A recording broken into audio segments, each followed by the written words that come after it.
What's going on, guys? I'm Dr. Boyce Watkins from Your Black World and the Black Business School. And I'm scooting some stuff over to get a little more comfortable. My desk is a little bit cluttered. Anyway, I hope you guys are having a good day. I just came in. I took some kids to see this movie that I wanted to tell you guys about. It's a movie called Ma. And Ma is a film that stars Octavia Spencer, who I think she's been either nominated or she's won Oscars for Best Supporting Actress or something like that. And I'm going to tell you the truth. I'm not really big on Octavia Spencer, in terms of the roles that I see from her. A lot of the roles I see from her are pretty predictable. Because I think she was in The Help and some other movies where basically she kind of plays these Aunt Jemima sorts of roles. It's really interesting. But anyway, before I kind of dive into that too much, I want to say hello to everybody. A lot of you guys are from the Black Enough crew. I'm going to send a note over to everybody in Black Enough, let them know that we're about to have this quick conversation. And let me see who's in here. Let me hit a button. Sammy and Nigerian Butterfly and The Realist, Fred W, Vic. What's going on, Vic? How you doing, man? Rashima, my sweet angel. Uh-oh, you trying to flirt? Don't be in here flirting, girl. You know I'm in love. You know I'm in love. Don't flirt with a man when he's in love. But I love you too. I really do. All right, so let me hit this real quick. All right, so here's the thing. So I went to see this movie called Ma, and I'd forgotten about the movie. So Landon, I was the kids. One of the kids in the house, basically, she said that her friend was coming to spend the night, and they needed somebody to take them to the movies, and so their mom couldn't take them to the movies, and so they came and they how kids do. Kids get together, form little committees to figure out which parent they're going to ask. Who's going to be the sucker today. And so I woke up from my nap and I had a lot of work I was going to do, but then I realized, like, hey, you know what? Wait a minute. Let me go ahead and be a good parent tonight anyway. I tried my best most of the time to do the best that I can. And so we got in the car and we drove out to see this movie. And I said, what movie you want to see? They said, well, the movie Ma. And I said, okay, well, it's rated R, but when I don't know about y'all, tell me if you grew up like watching rated R movies when you're like 10, 8 years old. Any other fucked up kids out here, like back in the day, you was watching stuff you shouldn't have been watching. Shoot, now those kids, they get access to a whole lot more than we had access to, which I don't know if that's good for them. But anyway, so all right, so we go see this movie Ma, and I knew Octavia Spencer was in it. When I saw the image, I said, oh, that's right. I did not like the trailer when I saw the trailer. I'm not gonna lie. I was like, oh, fuck, here we go again. Octavia's doing another Aunt Jemima role. Here we go. Let me see. Let me see Octavia Spencer films. I'm gonna see what her highest grossing achievements are to date. She was in The Help, which was just, like one of those films that just literally, as a Black person, makes you want to wake up and vomit on yourself every morning. She was in Hidden Figures, which was good. Hidden Figures was a good look for Black women. Loved it. Loved Hidden Figures. It was cool. I don't like the message, though, of movies like Hidden Figures, because the consistent theme that they feed to you in Hollywood, that smart Black people, this is the home for intelligent Black people. So you'll get this. Some of y'all won't. And maybe we can give you a perspective. But, intelligent Black people can sort of see that the consistent theme in Hollywood is that, the best thing Black people ever did was to get white people to like you. Like, literally, the greatest accomplishment of your sorry ass Negro life is when white people decided to let you go to their schools. The best thing that ever happened to you was when white people let you come work for their corporations.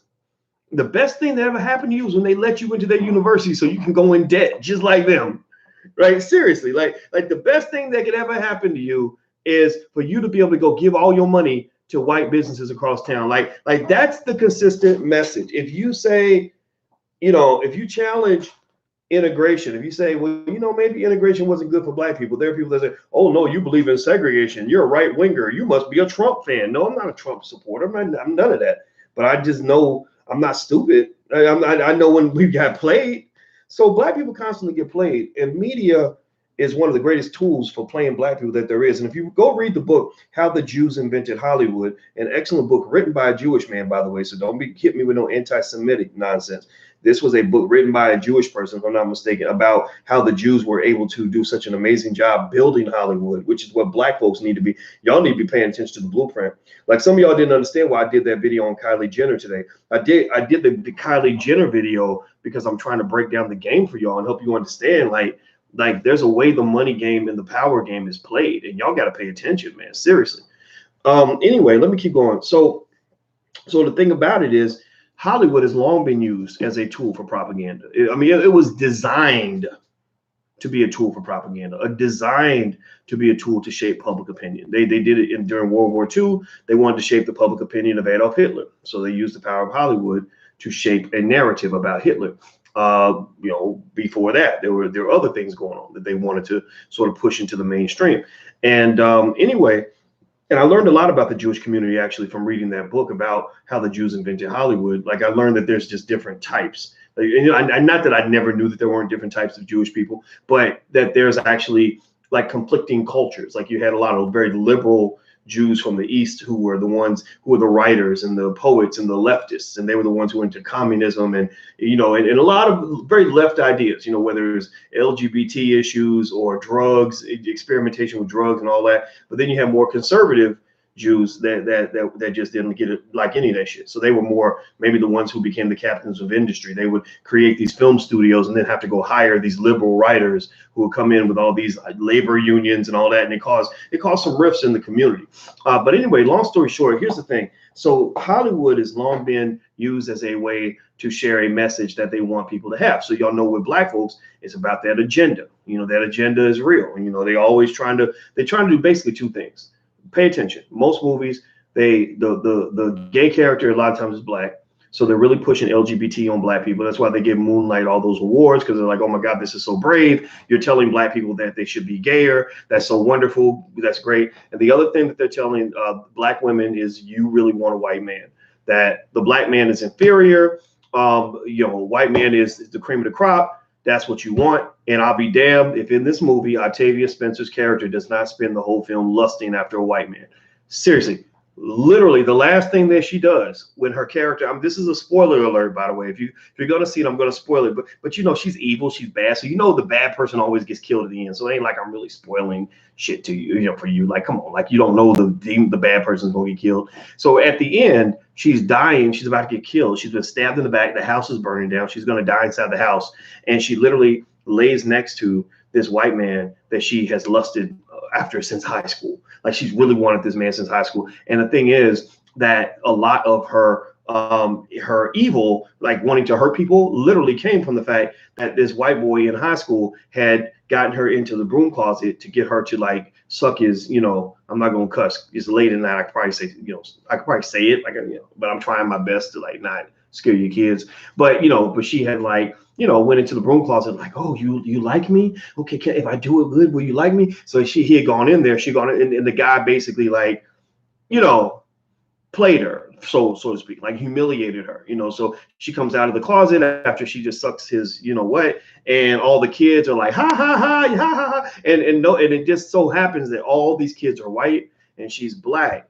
And so she grows up with all this trauma, and that leads her to want to go kill white people. Like, not like I want to kill white people, but it's like she wanted to kill them because they wouldn't accept her. But when they accepted her, she was cool. Like, so she was kind of, if you watch the trailer of the movie, go watch the trailer of mine. It's very interesting. It's worth watching the trailer. Would I go see it? I'm gonna just tell you, I wouldn't have gone see it. If the kids didn't want to go see it, I wouldn't went. But anyway, the trailer is like where she's like kind of the cool mom. So they all go to her house and they party and they all get to drink and everything else. So all the white kids love going to her house. There's a few black people sprinkled in there, but I think it's more like tokenism, honestly. But then when they start to reject her, when they start to like say, okay, you're a little bit off, or I don't really want to hang with you all the time, you're a little too obsessive, she starts to get triggered and starts going crazy and starts getting revenge on the people that hurt her in high school. So a couple of thoughts that stuck out with this movie. Hit the thumbs up button, please. By the way, please hit that thumbs up button so more people will see this video. First thing, Octavia Spencer, if you're listening, please stop it. Stop doing these fucking Aunt Jemima mammy roles. Like it's just irritating. It's so stereotypical. You're like the discount Oprah Winfrey. Seriously, like this mammy shit. My God, what the fuck, man? Y'all straight off a damn syrup bottle with your shit. Like just stop it. Stop the whole like mammy. It's just it's ridiculous. It's like literally you could put them both on a bottle of a fucking goddamn box of cream of wheat. They would like that shit would sell out. Seriously, I hate it. I hate saying that, but y'all know what I'm talking about. That damn Aunt Jemima mammy roll, like you've been breastfeeding white babies since the 1940s, and you looking like one literally one now later away from like extreme diabetes, and your big chunky ass is sitting there making white folks happy and comfortable. Like that role is about as predictable as the sun rising on a Saturday morning. I mean, it's like, come on, man. Come on. Seriously, the Aunt Jemima role, I can't. So we should say to ourselves, like, we're not supporting any movie where the black woman is in the Aunt Jemima role. Like, just, man, kill that shit. Seriously, it's ridiculous. The black woman is beautiful, amazing, extraordinary. She deserves to be the object of affection. She deserves to be the one that everybody wants to be like. She doesn't need to look like the chick on the syrup bottle. Seriously, like so her and Oprah, same person, literally, just different names. So I don't like the typecasting, and this definitely took place in this movie. It was, the black lady who spent her whole life trying to be accepted by white people. She lived in this little town full of white people. She's one of the few black people. That was the whole thing she did. Like, just basically, like, she was, spending her time trying to be accepted by the whites, and when they didn't accept her, it triggered her and made her into the crazy woman who became white people's worst nightmare. So she's like a puppy gone bad. Like a puppy that just like is lovable and sweet and part of the family, but then he like gets upset and starts like eating up, biting the children's legs off and shit. Like that's kind of what it is. Like kind of a nightmare for those people. The interesting thing, the one thing I thought that was good, hit the thumbs up button, by the way. And Landon, thank you for telling me that the trolls are here tonight. I'm glad the trolls are here. If they talking about you, if they spend time trolling, and that means they have nothing else to do. So you can troll for, if you're a moderator and you see a troll, don't even say I don't give a shit.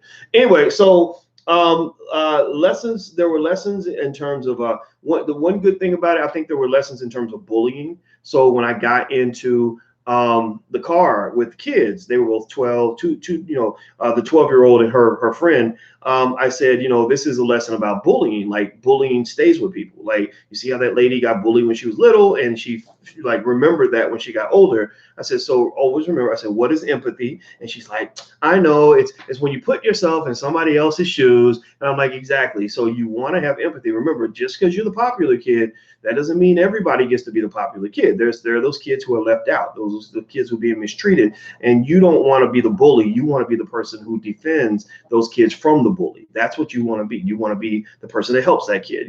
Helps them make them happy. Like you can change their life that way. So we had a good conversation about that. And just so you know, that is something I've always felt connected to. Like I know what it's like to be unwanted, kind of left out. When I was born, my dad didn't, he wasn't around. My mama was a 17-year-old single mother. I'm sure the Planned Parenthood, was it Margaret Sanger soldiers would have been all over her ass. Just abort the little nigga. He don't need to live. He ain't worth shit, right? And so growing up, I just didn't have, I didn't feel loved in the world, so I have a heart for people who feel left out and marginalized, so that's a part of me that never goes away, because it connects to a pain I felt as a child, feeling unloved. So I had to learn the best kind of love of all, which is love for yourself. But still, though, I really think bullying just bothers me. It pisses me off. So anyway, so I thought that was a great lesson about bullying, right? So that's one good thing about the movie. Is like, I think they probably sprinkled in some white guilt, like to kind of tell white people, like, don't bully the little black girl, don't do, now the thing about it though is like it has the racial undertone of sort of, putting the black person in this little pathetic little, the group of pathetic handicapped kids, like, oh, the little black boy or the little black girl, if we don't accept them, we should all feel guilty because they don't have anywhere else to go and nobody likes them, and they're just like the humpback midgets and whatever. And I don't believe that. I believe black people are happier when they're around their own. You know, when I was working at Syracuse University, I was surrounded by people who didn't understand me, and it wasn't very comfortable. So I went back to my people. When I came back to my people, I found my strength. I found people like you guys who love me. You love, you know, you're here because there's something about who I am that resonates with you, and it's great because that was the reminder that no, there's nothing wrong with you. It's just you're not in the right place. So sometimes Black people get rejected because we spend our times chasing after people who don't get us, who can never appreciate the greatness of a strong Black man or a strong Black woman, or the importance of who we are in the world, right? So ultimately, I thought that was interesting in terms of the lessons about bullying. I think the overwhelming theme that really bothered me, and this was actually somewhat realistic, is the psychological trauma that occurs when a Black person spends their life trying to chase up and run up behind white people and get their approval. The whole time, the reason this chick was crazy, the reason she's ready to chop people up and kill them and run them over with cars and burn them alive, is because when she was a kid, all the white kids would have parties and they never invited her. When she was a kid, she she lusted after this white boy, and he didn't like her as much as he liked the white girls. When she was a kid, they played tricks on her and humiliated her and made her feel like the little crappy Black girl. So she grew up and she became this maniac. She became a person that was mentally unstable because of what she's gone through. Or, you know, so to me, and the thing is, I was like, shit, I've seen this shit in real life. I know people who've gone through.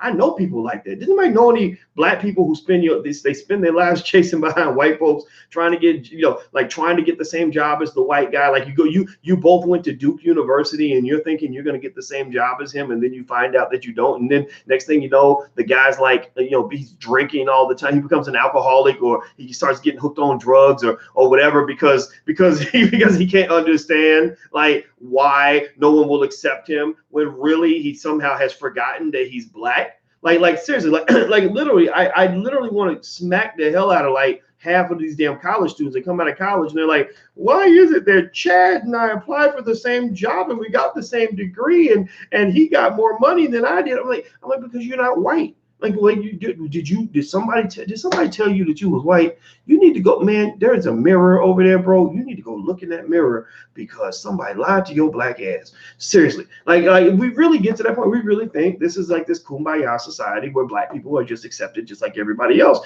No, and that's why I think it's very dangerous. It's okay to accept white validation, but it's very dangerous to need it and to crave it and to depend on it to pay your bills. Seriously, if you get in that world, then you might as well sign yourself. Sign yourself for the crazy check. Like just sign up for mental health counseling, because your crazy ass is gonna need it if you spend your life running up behind some people who hate you, asking them to help you pay your bills, asking these people to help you have your self-esteem, asking these people to help you feel accepted, asking these people to let you get close to them or whatever. Seriously. So I thought that was like interesting. Like it literally was like, I don't know what the directors were trying to do with this.